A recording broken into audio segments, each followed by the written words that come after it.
Hello everyone. कैसे हैं आप लोग? आई होप कि अच्छे होंगे और एंजॉय कर रहे होंगे।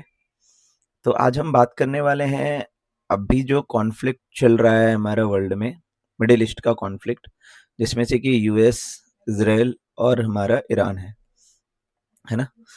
तो आज हम बात करेंगे कि आखिर क्या था इस लड़ाई का स्टार्ट होने का मुख्य कारण, और जो अभी कह रहा है कि 2 वीक का सीज फायर हुआ है, यहाँ तक की कहानी क्या रही है, क्या घटित हुई है। आज इसके बारे में हम बहुत अच्छे से डीप में बातें करेंगे, सारी चीजें, है ना। चलिए स्टार्ट करते हैं थोड़ा सा। किसको क्या मिला इस लड़ाई से, है ना।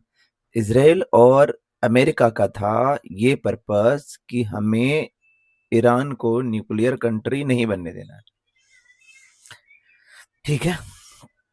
और एक चीज था कि हमें बैलिस्टिक प्रोग्राम को भी खत्म करना था ईरान का। एंड थर्ड पर्पस एक और था जिसको आप कहते हैं रिजीम चेंज कर रहे हैं, है ना, कि वहां के शासन को उखाड़ फेंकना है। 47 साल का जो शासन है उसे खत्म करना है। और ट्रम्प का ये था कि मैं 47th प्रेसिडेंट हूं तो मैं 47 साल के शासन को खत्म कर दूंगा, है ना। तो इन्हीं चीजों की कोशिश में ये लड़ाई 37-38 दिन खिंच गई। बीच में एक बार और पहले भी बीच में हुई है ना, इसराइल और ईरान का, जिसमें अमेरिका ने भी स्ट्राइक किया था उसके न्यूक्लियर प्लांट पे, है ना। लेकिन ये कॉन्फ्लिक्ट उस समय रुक गई थी। बट इस समय का ये पर्पस था कि कैसे करके इसको आगे जाके पूरा खत्म किया जाए, है ना, उसके न्यूक्लियर को। और कहते हैं, कुछ एजेंसियां कहती है, अमेरिकन कहते हैं कि अगर अभी स्ट्राइक नहीं होता तो वो अगले 6 महीने में, 5 महीने में न्यूक्लियर बना लेते, हथियार बना लेते, ठीक है। बट मुझे ऐसा लगता है, देखिए, ईरान अपनी जगह पे सही था। वो था कि अभी आपको दिख रहा है कि अगर न्यूक्लियर कंट्रीज नहीं थे तो उस पर स्ट्राइक हो गया, है ना। यानी आज का जियोपॉलिटिक्स में न्यूक्लियर ही आपकी सेफ्टी की गारंटी है। ये बात अमेरिका और इजराइल ने सिद्ध कर दिया, सच्चाई है ना। तो क्यों ना ईरान क्यों ना करे, है ना। ईरान अपना भी, उसका भी अपना है कि मैं क्यों ना लो, है ना। लेकिन इसराइल को है क्या, उसके अस्तित्व की लड़ाई है। वो वहां पे रह नहीं सकते। उनको लग रहा है कि ये सोच जो है हमारी, जो भी प्रेजेंट सोच है वहाँ की ईरान की सत्ता की, वो हमें यहाँ रहने नहीं देंगे। तो वो अपने अस्तित्व की लड़ाई के लिए कि हम ईरान को नहीं रखने देंगे। वो भी अपनी जगह पे सही है। और जब इन सब का जियोपॉलिटिक्स देखा जाए तो हमारा जो केंद्र है, हमारा जो भारत है, हिंदुस्तान है, हमारी तो रिलेशन इसराइल से भी बढ़िया है, हमारे तो अमेरिका से भी बढ़िया है, हमारा ईरान से भी बढ़िया है। और हमने बहुत हद तक इन चीजों को कम करने में, जो कॉन्फ्लिक्ट है उसको थोड़ा कम करने में, हमारे जयशंकर साहब ने भी, हमारे कंट्रीज के भी जो पॉलिटिशियंस हैं, उन्होंने बहुत हद तक मेहनत करा, बहुत हद तक कुछ ना कुछ एफर्ट लगाए हैं। क्योंकि हम हमेशा यही चाहते हैं, हम हमेशा यही जानते हैं कि किसी भी कॉन्फ्लिक्ट का, किसी भी चीज का हल बम गिरा के होने वाला नहीं है। आखिर में आपको बातचीत से ही हल निकलेगा। जैसे कि अभी आपको दिख रहा है इसराइल और ईरान में सब में जो अभी हुई है, लेटेस्ट जो आपका डेवलपमेंट दिख रहा है, उसमें कह रहा है कि 2 वीक का सीज फायर हुआ है। तो हम बातें करेंगे, जो भी ईरान की तरफ से 10 पॉइंट्स दिया गया था उसके बारे में बात करेंगे। लेकिन हम बात करना चाहेंगे कि आखिर ये लड़ाई स्टार्ट क्यों हुई थी। तो इसका लड़ाई का स्टार्ट का वही पर्पस था, regime change, no nuclear and no ballistic programme, है ना, ये चीज था। अब आप सोच सकते हैं कि कोई भी एक कंट्रीज जिसको अपना महत्वाकांक्षा अपनी भी होती है, वो इन चीजों को नहीं खो सकता। वो भी चाहेगा ना कि मैं भी तो ताकतवर बनूं। अमेरिका क्या नहीं चाह रहा है, चीन क्या नहीं चाह रहा है, हिंदुस्तान क्या नहीं चाह रहा है, रसिया नहीं चाह रहा, हर कोई कंट्री चाहता है। वैसे ही महत्वाकांक्षी था ईरान का भी, है ना। लेकिन एक बात सोचना चाहिए ईरान के लोगों को, ईरानियन जो वहाँ पे हैं, टॉप पोजीशन पे लीडर्स हैं, उनको ये पहुंचना चाहिए, ये बात पता होनी चाहिए। देखिए, आप ये सब किसके लिए कर रहे हैं?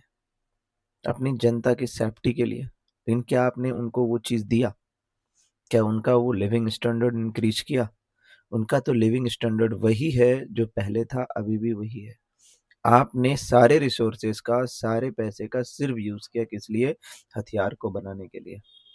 और आप उस हथियार के दम पे कुछ दिन भी आप अपने नेताओं को, शीर्ष नेतृत्व को बचा नहीं सके। तो आप किस बेसिस पे कह रहे हैं कि हमें ताकतवर बनना है, हमें वो चीजें चाहिए, हमें वो चीजें चाहिए? ये क्वेश्चन एक जरूर खड़ा करता है ईरान को लेके। सुप्रीम लीडर आयतुल्लाह खमेनी, क्योंकि अपने पूरे ईरान को मजबूत करने में ही लगाया उसने। और अब आप खुद देखिए कि first day of the war में बहुत सारे नेता वहां पे एलिमिनेट हो गए थे, है ना। तो आप किस चीज की तैयारी कर रहे थे? आपने ना तो जो डिफेंस है उसको सही किया, ना ही आपने जो वहां का वेलफेयर है उसको ही सही किया, ना ही आपने वहां के इंफ्रास्ट्रक्चर्स पे सही किया, ना ही वहां पे आपने सिविलाइजेशन संस्कृति को बचाने के लिए कुछ किया, है ना। सच्चाई है, एक बार सोचना चाहिए सबको बारे में। रही बात इसराइल की और अमेरिका की, इसराइल तो बस अपने अस्तित्व के लिए लड़ रहा है, अपने अस्तित्व के लिए कि नहीं मुझे रहना है बोल के, है ना। और उसकी बहुत खास सारे से दुश्मनी, यानी हाँ एक पर्पस है जरूर, वो है greater Israel. But greater Israel Iran तक तो नहीं जाएगा, ये बात तो सत्य है, मानते हैं इस बात को, है ना। लेकिन अमेरिकन का तो एक ही उद्देश्य है ना, बस हथियार बेचना। आज वर्ल्ड में हर जगह आग लगा के बस अपने हथियार की सप्लाई करना। कहते हैं कि अब तो अमेरिकन को भी नुकसान हुआ, क्या नुकसान हुआ उसको? कुछ नुकसान नहीं है। उसके लैंड पे कोई इंफ्रास्ट्रक्चर पे तो कोई नुकसान नहीं है ना। उसके कुछ प्लेन्स गिरे हैं, उसके कुछ हथियार गए हैं, उससे ज्यादा तो उसने कहीं डबल तो भी ईरान युद्ध में दे दिया बाइडेन के टाइम में, $350 बिलियन। यहाँ कितना $100 बिलियन चले गए होंगे, $200 बिलियन चले गए। पैसा मैटर नहीं करता उसके लिए। अगर कुछ चीज हानि होती है ना किसी को, तो वो होती है इंफ्रास्ट्रक्चर्स को, वो होती है जनहानि। जो लोग जो डेथ किए ईरान में, जो लोग डेथ किए होंगे इसराइल में, जो अमेरिकन सैनिक जो डेथ हुए हैं, नुकसान तो वहां है।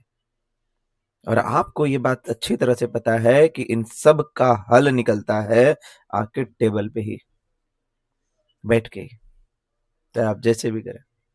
तो इसी चीज को होने से पहले ही आप टेबल पे क्यों नहीं बैठ गए? सिर्फ आप अपनी बात को मनवाने के लिए या अपनी जिद पे अड़े रहने के लिए आप इतने बड़े डिस्ट्रक्शंस को होने देते हैं, सब मिलके, चाहे वो कोई भी हो, ईरान हो, इसराइल हो, कोई भी हो, अमेरिका हो, अपनी महत्वाकांक्षा को पूर्ण करने के लिए।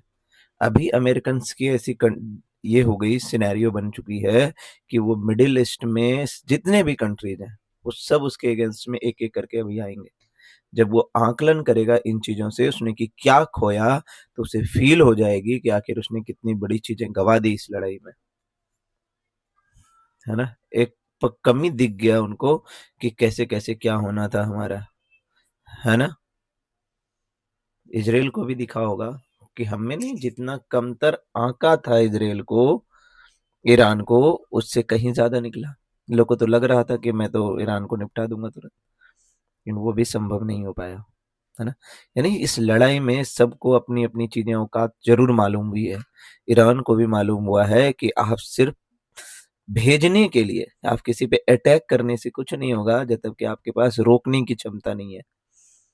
और ये बात रूस ने हमेशा ईरान को कहा है कि आप ना ऑफेंसिव से डिफेंसिव चीजों पे भी ध्यान दीजिए, अपना डिफेंस को स्ट्रॉन्ग कीजिए, है ना। उन चीजों पे वर्क नहीं करेंगे, वो चाइनीज से सामान ले आएंगे, वो 3 दिन नहीं टिकेंगे, 2 दिन नहीं झेल पाएंगे, है ना। मेरा तो बस यही कहना है इस लड़ाई पे, जिसकी जो महत्वाकांक्षा थी वो किसी की भी पूरी नहीं हुई है। अन्ना कभी होनी है, लड़ाई से कुछ नहीं मिलना है, ये सच बात है। हमेशा सबने बड़ों ने यही बात कहा है, लड़ाई से कुछ नहीं मिलता, मिल बैठ के बातें करने से ही होता है, और एट द एंड वही होने वाला है ना। चलिए, मिलते हैं नेक्स्ट एपिसोड में, नेक्स्ट सेशन में और बातें करेंगे इस पे रिलेटेड, डाटा बेस्ड।